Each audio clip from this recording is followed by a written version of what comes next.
નમસ્કાર મિત્રો, વિડીયોમાં તમારું સ્વાગત છે। જી હા મિત્રો, અત્યારે હાલના મોટા અને મહત્વના સમાચાર સામે આવી રહ્યા છે। તો મિત્રો, સમાચારમાં વાત કરીએ તો રાજસ્થાનના કોટામાં નેશનલ હાઈવે 27 પર બુધવારે રાત્રે એક હૃદયદ્રાવક માર્ગ અકસ્માત સર્જાયો હતો। અમદાવાદથી મધ્યપ્રદેશ જતી એક તેજ રફતાર સ્લીપર કોચ બસ અનિયંત્રિત થઈને પલટી મારી ગઈ હતી અને આ દુર્ઘટનામાં 3 મુસાફરોના ઘટના સ્થળે જ મોત નીપજ્યા છે, જ્યારે 35થી વધુ લોકો ગંભીર રીતે ઇજાગ્રસ્ત થયા છે।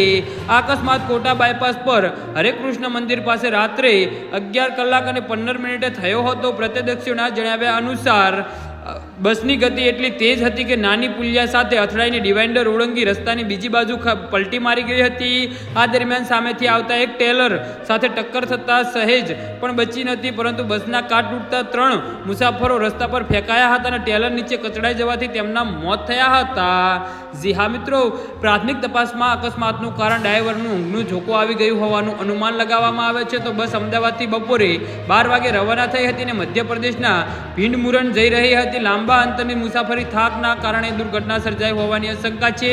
અકસ્માતના પગલે નેશનલ હાઈવે 27 પર કલાકો સુધી ટ્રાફિક જામ રહ્યો હતો, જેને ક્રેન દ્વારા બસ હટાવીને સુચાર શરૂ કરવામાં આવ્યો હતો। જી હા મિત્રો, તો આના વિશે તમારું શું કહેવું છે તો નીચે અમારી કમેન્ટ બોક્સમાં જરૂરથી જણાવજો અને અમારી યુટ્યુબ ચેનલને સબસ્ક્રાઈબ કરવાની ભૂલતા નહીં। ધન્યવાદ।